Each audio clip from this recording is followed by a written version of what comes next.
오늘은 많은 분들이 평생을 안고 사시는 그 무거운 짐에 대해 이야기 나눠볼까 합니다. 바로 자식 걱정입니다. 지금 이 말을 듣는 순간 가슴이 먼저 반응하셨을지도 모르겠습니다. 아, 맞아. 그렇게 작은 한숨과 함께 누군가의 얼굴이 떠오르셨을 것 같고요. 오늘도 자식 걱정으로 잠을 설치신 분들 많으실 것 같습니다. 아침에 눈을 뜨면 제일 먼저 자식 생각, 밥을 먹다가도 자식 생각, 뉴스를 보다 어떤 이야기가 내 자식 이야기처럼 느껴져 가슴이 철렁 내려앉고 밤에 누우면 또다시 천장만 바라보게 되는 그런 하루들입니다. 지난 30년, 아니, 어떤 분은 40년, 50년을 자식을 위해 살아오셨습니다.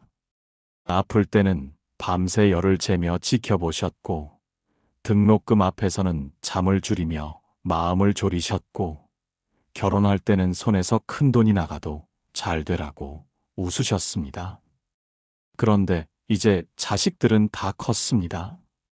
자기 가정을 꾸리고 자기 삶을 살아가고 있습니다. 그런데도 마음은 왜 더 무거워진 것일까요? 부처님께서는 말씀하셨습니다. 붙잡을수록 괴로움은 더 커진다.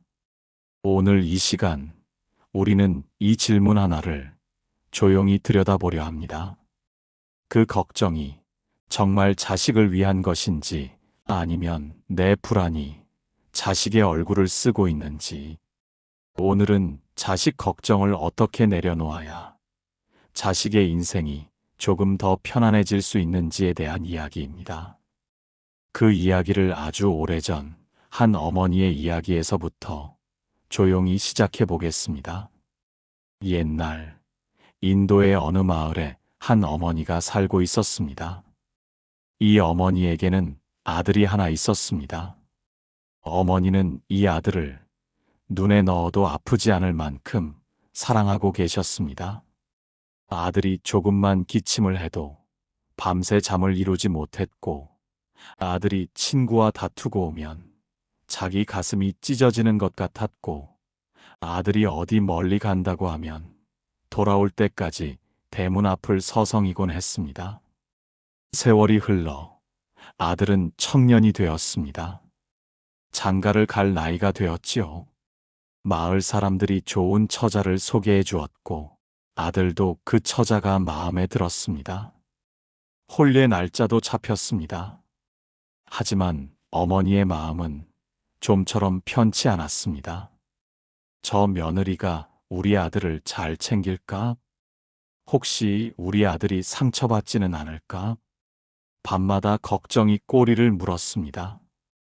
혼례를 치른 뒤에도 어머니는 매일같이 아들 집을 찾아가곤 했습니다. 밥은 먹었니? 며느리는 잘해주니? 어디 아픈 데는 없고? 처음에는 아들도 며느리도 웃으며 맞이했습니다. 하지만 날이 갈수록 아들의 얼굴에는 피로가 쌓였고, 며느리의 얼굴에는 말하지 못한 불편함이 조금씩 비치기 시작했습니다. 그러던 어느 날 아들이 조심스럽게 이렇게 말했습니다. 어머니, 저희도 이제 우리 방식대로 살아보고 싶어요. 그 말을 듣는 순간 어머니의 가슴에는 큰 못이 박힌 것처럼 느껴졌습니다. 아, 내가 짐이 되었구나. 어머니는 그날 이후 아들 집에 가지 않았습니다. 하지만 걱정은 줄지 않았습니다. 오히려 더 커졌습니다. 혼자 앉아 온갖 상상을 하게 되었습니다. 지금쯤 밥은 먹었을까? 혹시 다투지는 않았을까? 어머니의 몸은 점점 말라갔고 잠도 쉽게 오지 않았습니다. 그 모습을 본 마을의 한 스님이 어머니를 찾아왔습니다.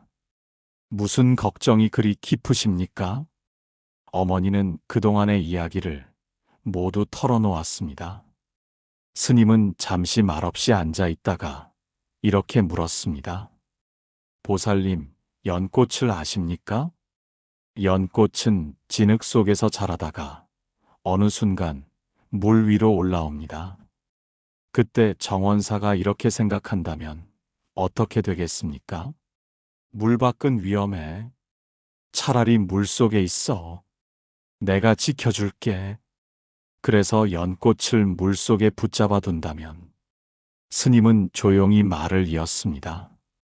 연꽃은 피지 못하고 썩어버리고 맙니다. 연꽃은 물 위로 나와야 비로소 자기 꽃을 피울 수 있습니다. 보살님의 아드님도 마찬가지일지도 모르겠습니다.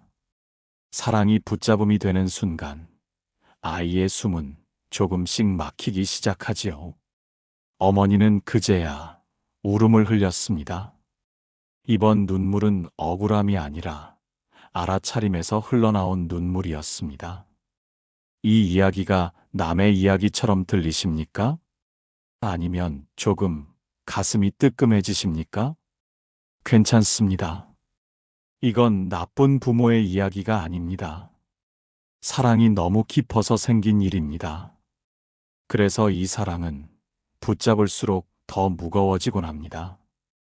이번에는 그 무게가 어떤 모습인지 이야기 하나로 조금 더 들어가 보려 합니다. 옛날 어느 마을에 한 노인이 살고 있었습니다. 이 노인은 평생을 무거운 짐을 지고 살아왔습니다. 등에는 큰 광주리를 메고 다녔는데 그 안에는 온갖 것들이 담겨 있었습니다. 큰아들이 대학 다닐 때 쓰던 책, 작은아들이 군대에서 보내온 편지, 딸아이가 어렸을 때 신던 신발, 자식과 관련된 것들은 하나도 버리지 못한 채 평생 지고 다녔습니다. 사람들이 물었습니다. 노인장, 그 짐이 무겁지 않소? 노인은 이렇게 대답했습니다. 무겁지. 허리도 아프고 다리도 후들거려. 하지만 내려놓을 수는 없어. 이건 내 자식들 거야. 세월이 흐르자 노인의 허리는 점점 더 굽어갔습니다. 그러던 어느 날 노인은 길에서 그만 넘어지고 말았습니다. 광주리가 땅에 떨어지며 안에 있던 물건들이 사방으로 흩어졌습니다. 마침 그곳을 지나던 스님이 노인을 부축하며 말했습니다. 노인장, 이제는 그만 내려놓아도 되지 않겠습니까? 노인은 울먹이며 이렇게 말했습니다. 이걸 내려놓으면 자식들이 섭섭해할 겁니다. 내가 자식들을 잊은 줄 알 겁니다. 스님은 조용히 되물었습니다. 노인장, 지금 노인장의 자식들은 어디에 있습니까? 노인은 아무 말도 하지 못했습니다. 스님은 이렇게 말을 이었습니다. 자식들은 이미 각자의 집에서 각자의 삶을 살고 있습니다. 그런데 왜 노인장만 그 짐을 혼자 지고 계신 것입니까? 짐을 내려놓는다고 해서 사랑이 사라지는 것은 아닙니다. 그저 자식들이 이미 자기 길을 가고 있다는 것을 인정하는 일일 뿐입니다. 노인은 흩어진 물건들을 한참 바라보다가 천천히 고개를 끄덕였습니다. 그래, 이제는 내려놓을 때가 된 것 같구나. 우리는 이 노인처럼 등에 광주리를 메고 살아가고 있는지도 모르겠습니다. 그 안에는 자식 걱정이 가득 들어 있습니다. 잘 먹고는 있을까? 혹시 힘들진 않을까? 내가 더 도와줘야 하는 건 아닐까? 그런데 정작 그 짐을 지고 있는 사람은 자식이 아니라 부모인 경우가 많습니다. 자식은 자기 삶을 살고 있는데 부모의 마음은 여전히 그 아이가 어렸을 때에 머물러 있습니다. 그래서 몸이 먼저 굽고 마음이 먼저 지치게 됩니다. 하지만 여기서 하나만 조용히 짚고 가려 합니다. 이 노인이 짐을 내려놓지 못한 것은 사랑이 없어서가 아니었습니다.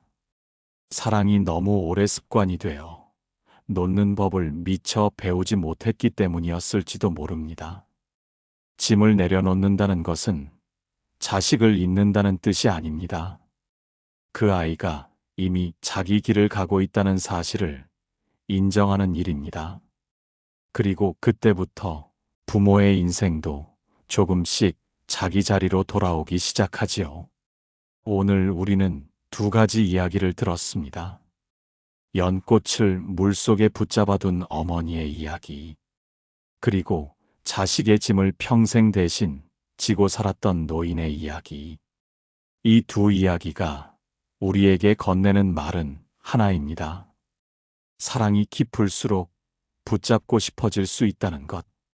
하지만 붙잡는 순간 그 사랑은 짐이 되기 시작할지도 모른다는 것. 부처님께서는 이렇게 말씀하셨습니다. 집착은 사랑의 얼굴을 하고 괴로움을 남긴다. 이 말씀은 사랑을 탓하라는 뜻은 아닙니다. 내 마음이 어느 지점에서 불안으로 바뀌었는지 그 자리를 조용히 바라보라는 뜻에 가깝습니다. 우리는 자식을 사랑해서 걱정합니다. 다만 그 걱정이 자식을 위한 것인지 내 마음을 달래기 위한 것인지 한 번쯤은 살펴볼 필요가 있습니다. 그래서 이제부터는 우리는 한 걸음 더 들어가 보려 합니다. 자식 걱정이 어디에서 시작되었는지, 왜 머리로는 알면서도 마음은 쉽게 놓지 못하는지, 그 마음의 뿌리를 조용히 살펴보는 시간으로 들어가 보겠습니다.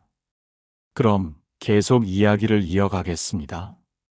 우리가 붙잡고 있는 이 자식 걱정은 과연 자식에게서 시작된 걸까요? 아니면 우리 마음에서 먼저 시작된 것은 아닐까요? 우리는 걱정을 너무 오래 해와서 이제는 왜 걱정하는지도 잊어버린 채 살아가고 있습니다. 오늘은 그 걱정을 없애려 하지는 않겠습니다. 대신 그 걱정이 어디에서 왔는지 그 뿌리를 조금 더 정직하게 바라보려 합니다. 조용히 한번 여쭤보겠습니다. 자식을 낳기 전 여러분은 어떤 사람이었을까요? 무엇을 좋아했고, 무엇을 하며 살았고, 어떤 꿈을 가지고 살아가고 있었을까요? 지금 이 질문에 바로 대답이 나오십니까? 아마 대부분은 잠시 멈칫하셨을 것입니다. 그게 언제적 이야기지? 너무 오래돼서 생각이 안 나네. 그렇습니다. 우리는 어느 순간부터 나라는 사람을 아주 조용히 뒤로 밀어두었습니다. 자식을 낳는 순간 나는 사라지고 엄마가 되었고 아빠가 되었습니다. 이름도 달라졌습니다. 나는 누구다가 아니라 누구 엄마다, 누구 아빠다. 그리고 그 이름으로 30년, 40년을 살아왔습니다.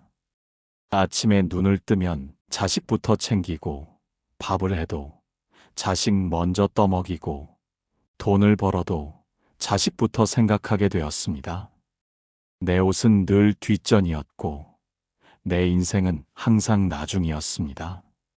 나는 괜찮아. 아이들만 잘 되면 돼. 그 말로 우리는 스스로를 다독이며 살아왔습니다. 그런데 어느 날 자식들이 다 컸습니다. 각자의 삶을 살고 각자의 선택을 하기 시작합니다. 그때 비로소 이 질문이 남습니다. 그럼 나는 이제 무엇으로 살아가야 할까?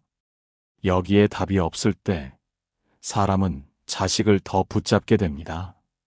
자식을 놓으면 내가 텅 비어버릴 것 같아서요. 그래서 우리는 사랑이 아니라 두려움으로 자식을 붙잡고 있었던 것은 아닐지 생각해 보게 됩니다. 이 말이 조금 아프게 들리신다면 그건 틀려서가 아니라 어쩌면 맞아서일지도 모르겠습니다. 잠시 눈을 감고 이 말 하나만 마음에 놓아보셔도 좋겠습니다. 나는 자식을 위해서가 아니라 나 자신이 사라질까봐 붙잡고 있었구나. 이걸 인정하는 순간 이미 아주 작은 변화는 시작되고 있습니다. 우리는 왜 이렇게 자식 걱정을 놓지 못하는 걸까요? 솔직히 한 번쯤은 이렇게 물어볼 수 있습니다. 지금 자식이 당장 큰 위험에 처해 있습니까? 대부분의 경우 그렇지 않습니다. 자식은 먹고 자고 자기 삶을 살아가고 있습니다. 그런데도 우리는 걱정을 멈추지 못합니다. 혹시 잘리면 어쩌지? 혹시 아프면 어쩌지? 혹시 잘못 선택한 건 아닐까? 이건 자식에 대한 걱정이라기보다 세상을 늘 불안하게 바라보며 살아온 우리 마음의 습관에 가깝습니다. 우리는 힘든 시대를 살아왔습니다. 그래서 항상 좋은 것보다 먼저 걱정부터 떠올리는데 익숙해져 왔습니다. 문제는 그 오래된 불안을 지금의 자식에게 그대로 씌우고 있다는 점입니다. 그 불안은 사랑의 말투를 하고 있지만 자식에게는 어느새 감당하기 힘든 짐이 되어버립니다. 여기서 조금 더 불편할 수도 있는 이야기로 들어가 보려 합니다. 우리는 자식을 사랑한다고 말하지만 사실은 내가 안심할 수 있는 방향으로 살아주길 바라고 있는 경우도 적지 않습니다. 그 길은 위험해. 그 선택은 불안해. 내 말 들으면 안전해. 이 말의 중심에는 자식이라기보다 내 마음의 평안이 놓여 있습니다. 그래서 자식이 내 뜻대로 움직이지 않을 때 우리는 사랑보다 먼저 불안을 느끼게 되지요. 여기서 잠시 구분해 볼 필요가 있겠습니다. 진짜 사랑은 상대의 선택을 존중하려 합니다. 불안해도 잠시 참아내고 지켜볼 줄 알고 기다릴 줄 압니다. 그리고 정말 필요할 때만 곁에 머무릅니다. 반면 가짜 사랑은 항상 옳은 선택을 대신해 주려 합니다. 상대의 인생을 내 경험으로 재단하게 되고 불안을 사랑이라는 이름으로 포장해 버리기도 합니다. 그래서 가짜 사랑은 쉽게 놓지 못하고 진짜 사랑은 천천히 내려놓을 줄 알게 되지요. 앞에서 이야기했던 그 어머니를 기억하십니까? 연꽃을 물속에 붙잡아 두려 했던 그 어머니 말입니다. 그 어머니는 스님의 말을 듣고 당장 모든 것을 바꾸지는 못했습니다. 하지만 한 가지는 해보기로 했습니다. 아들 집에 찾아가지 않기로, 묻지 않기로, 먼저 나서지 않기로. 처음 며칠은 마음이 더 불안했습니다. 하지만 시간이 조금 지나자 아들이 먼저 전화를 해왔고 조심스럽게 안부를 묻기 시작했습니다. 어머니가 한 걸음 물러서자 아들은 조금씩 다가오기 시작한 것입니다. 이것은 기적이라기보다 사람은 숨 쉴 공간이 생기면 도망치지 않는다는 아주 자연스러운 이야기에 가깝습니다. 붙잡을수록 멀어지고 놓아줄수록 가까워지는 순간들이 분명히 있습니다. 우리가 자식을 붙잡고 있을 때 그 안에는 사랑뿐 아니라 내 두려움도 함께 들어 있습니다. 놓지 못해서 사랑이라고 믿었고 걱정하지 않으면 부모가 아닌 것 같아서 더 붙잡아 왔는지도 모르겠습니다. 하지만 조금만 물러서 보니 아이보다 먼저 부모의 마음이 숨을 쉬기 시작합니다. 그렇다면 이 질문이 남습니다. 우리는 정말 자식을 위해 걱정하고 있는 걸까요? 아니면 놓아버린 뒤 마주해야 할 내 마음이 두려운 걸까요? 이제 그 질문을 안고 다음 이야기로 조용히 들어가 보려 합니다. 지금까지 우리는 이해해 왔습니다. 아, 내가 자식을 너무 붙잡고 있었구나. 아, 이 걱정은 사랑이 아니라 내 불안이었구나. 하지만 머리로 아는 것과 마음이 놓이는 일은 조금 다른 문제입니다. 그래서 오늘은 생각을 없애는 법이 아니라 생각에서 한 걸음 물러나는 법을 함께 연습해 보려 합니다. 부처님께서는 이렇게 말씀하셨습니다.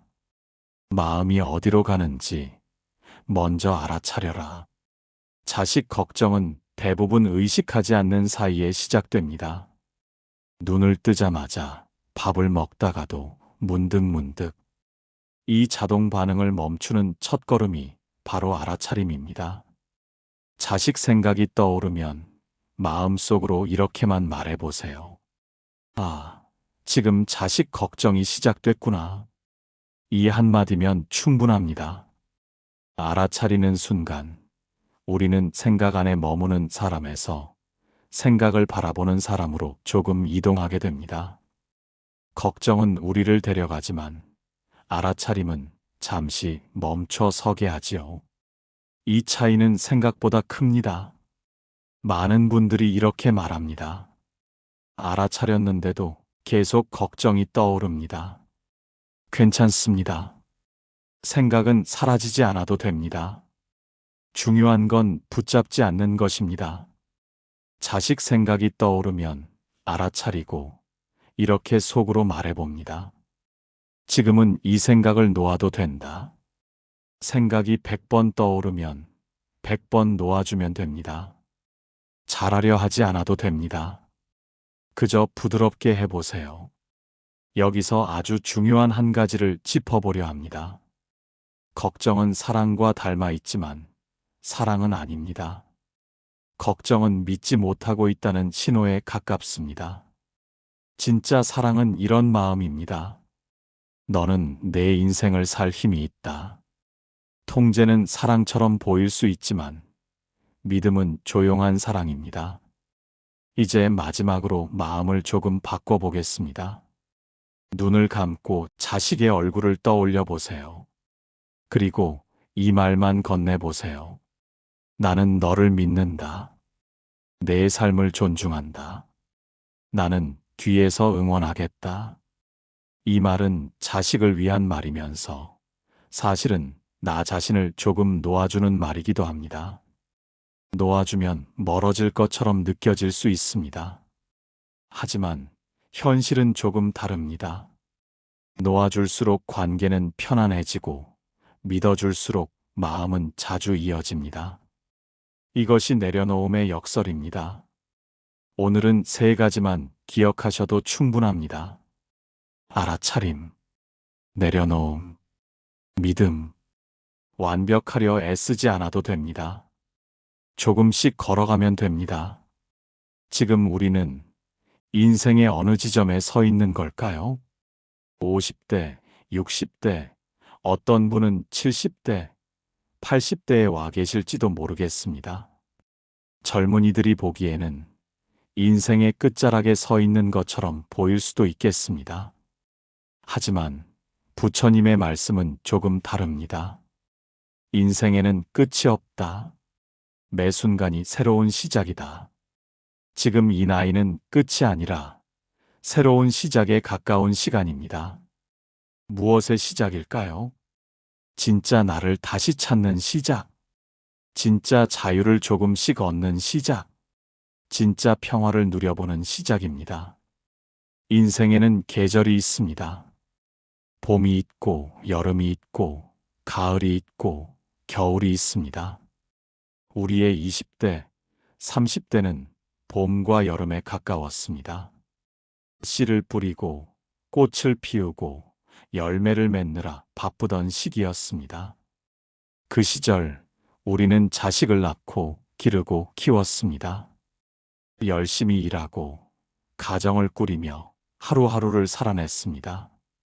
그것이 그 계절에 필요했던 삶이었습니다. 그리고 지금 계절은 조용히 바뀌었습니다. 이제는 가을과 겨울에 들어선 시간입니다. 가을은 수확의 계절입니다. 지금까지 심고 가꾼 것을 거두는 시기지요. 그런데도 아직 봄과 여름의 방식으로 살아가려 하는 마음이 남아있을지도 모르겠습니다. 여전히 자식이라는 밭에서 씨를 뿌리고 가꾸고 열매를 맺으려 하는 것처럼요. 하지만 그 밭은 이미 자식의 것입니다. 자식들은 이제 자기 밭의 주인이 되어 스스로 심고 가꾸고 수확하며 살아가고 있습니다. 그래서 이제는 우리의 밭으로 돌아올 때가 되었습니다. 나의 밭, 그것은 바로 나 자신입니다. 지금까지 우리는 남의 밭을 가꾸느라 많은 시간을 보내왔습니다. 자식의 밭, 손주의 밭, 정작 내 밭은 잠시 미뤄둔 채 살아왔습니다. 이제는 내 밭을 다시 바라보고 조금씩 돌볼 시간입니다. 조용히 자신에게 물어보셔도 좋겠습니다. 나는 누구의 엄마도 아빠도 아닐 때 어떤 사람이었을까? 이 질문이 조금 낯설게 느껴진다면 그만큼 오래 나를 뒤로 두고 살아왔다는 뜻일지도 모르겠습니다. 괜찮습니다. 지금부터 다시 알아가면 됩니다. 나는 무엇을 할 때 조금 나다운가? 커피 한 잔을 천천히 마시는 시간, 산책하며 하늘을 올려다보는 순간, 꽃을 가꾸거나 책을 읽거나 조용히 노래를 흥얼거리는 시간. 아주 작은 것부터 시작해도 됩니다. 하루에 조금씩이라도 그 시간을 허락해 보세요. 그것이 다시 나에게 돌아오는 길입니다. 우리는 오랫동안 채우며 살아왔습니다. 자식에게, 집안에, 그리고 마음속에 걱정과 불안, 기대와 두려움으로 가득 채우며 살아왔습니다. 이제는 조금 비워도 되는 시간입니다. 비움은 잃는 것이 아니라 가벼워지는 일입니다. 물건부터 정리해 보셔도 좋겠습니다. 공간이 비워지면 마음도 함께 숨을 쉬기 시작합니다. 관계도 조금 정리해 보셔도 좋습니다. 나이가 들수록 에너지는 더 소중해집니다. 그 에너지를 나를 위해 사용해 보세요. 과거에 대한 후회도 조금씩 내려놓아 보세요. 과거는 이미 지나갔고 지금은 여기에 있습니다. 삶은 과거에도 미래에도 있지 않습니다. 삶은 지금 이 순간에만 머물러 있습니다. 이제는 없는 것보다 있는 것을 조금 더 바라보아도 좋겠습니다. 아주 작은 것부터 마음에 담아보세요. 오늘의 날씨, 한 끼 식사, 지금의 건강. 자식에 대해서도 부족함보다 이미 잘해온 부분을 조용히 바라보아 주세요. 감사는 마음을 부드럽게 되돌리는 힘입니다. 놓아준다는 것은 버린다는 뜻이 아닙니다. 믿어준다는 뜻이고 존중한다는 뜻이며 자유를 건네는 일입니다. 그리고 그 순간 자식뿐 아니라 부모의 마음도 함께 가벼워집니다. 노년은 쇠퇴의 시간이 아니라 성숙의 시간입니다. 더 이상 증명하지 않아도 되는 나이, 비교하지 않아도 되는 나이, 조용히 자기 삶을 살 수 있는 시간. 그것이 노년이 가진 아름다움입니다. 편안하게 앉아보세요. 눈을 감고 숨을 느껴봅니다. 나는 최선을 다해 살아왔다. 이제 나 자신을 조금 놓아주어도 괜찮습니다. 그리고 자식에게도 이렇게 말해줍니다. 너의 인생은 너의 것이다. 이미 충분히 잘해오셨습니다. 이제는 조금 더 자신을 위해 살아도 됩니다. 통제 대신 존중으로, 걱정 대신 축복으로 관계가 바뀌어 가기를 바라봅니다. 그리고 오늘 이 자리에 계신 모든 분들께 부처님의 자비와 지혜가 함께 하시기를 기원합니다. 자식 걱정을 조금 내려놓고 진짜 평화가 마음에 머무르시기를 기원합니다. 여러분 한 분 한 분은 이미 충분히 소중하고 존귀한 존재입니다. 부디 그 사실을 잊지 마시고 이제는 자신을 조금 더 아껴주시며 살아가시기를 바랍니다. 오늘 긴 시간 함께 해주셔서 진심으로 감사합니다. 지금까지 마음빛 명상이었습니다.